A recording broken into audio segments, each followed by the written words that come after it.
ចាចំណាននេះថាដៃគូបងប្អូនខាងដៃនេះគឺគាត់មាន fan ច្រើនខ្លាំងមែនតើចាបាទដៃគូបងប្អូនឆ្ងាយដៃគូបងប្អូនភាពលើបណ្ដាញសង្គមទី1បានទៅលើបងសេក្រុងរត់កសុំគូសាមងបងប្អូនដែលមានឈ្មោះសេនៅរត់នៅតាមវេទិកាចាចំពោះរបស់បានចូលមួយទៅលើដៃគូបងប្អូនឆ្ងាយដែលមានជាប្រយោជន៍ភាពនៅលើបណ្ដាញសង្គមផងដែរចាអញ្ចឹងសម្រាប់បងដៃគូបងប្អូនបន្ទាប់គឺបានទៅលើបងប្រុសសាន់លី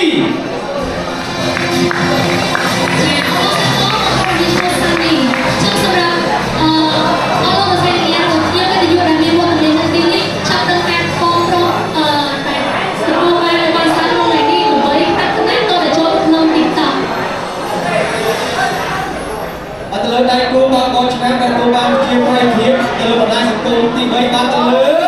បងប្រុសវើលបូណាចាសូមចូលរួមបងប្អូនសាន់តចាអ្នកនរគ្នាចាំមើលឃើញឈ្មោះគាត់នៅលើ screen នេះបងប្អូនណាចូល TikTok follow ម្នាក់មួយ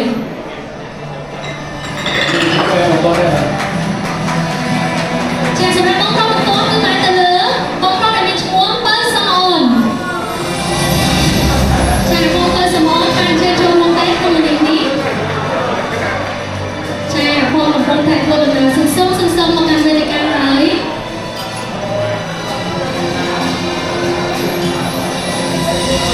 ទៅដល់ពេលនេះកាន់តែបាន2 3 content ទៀតហើយអត់លើដៃគូបងប្អូនឆ្ងាយដៃគូបានជាប្រយោជន៍ភាពសំក្រោយបានទៅលើបងប្រុសពុនបុកចាបងប្អូនមានឈ្មោះពុនបុកចាបងប្អូនមានវត្តមាននៅក្នុងរាត្រីនេះដែរទេចាអញ្ចឹងសូមបងប្រុសដែលទទួលបាននៅបានសរសើរមុននេះជាមួយនឹងប្រាក់រង្វាន់សូមអញ្ជើញឡើងមកកាន់វេទិកាសាជាថ្មីម្ដងទៀតដើម្បីថតរូបទុកជាអនុស្សាវរីយ៍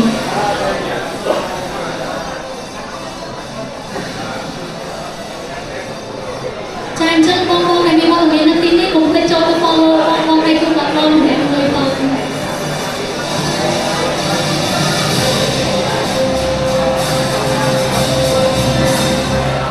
ក៏អរគុណដល់លោកលោកសពតដែលជួយតាមរយៈ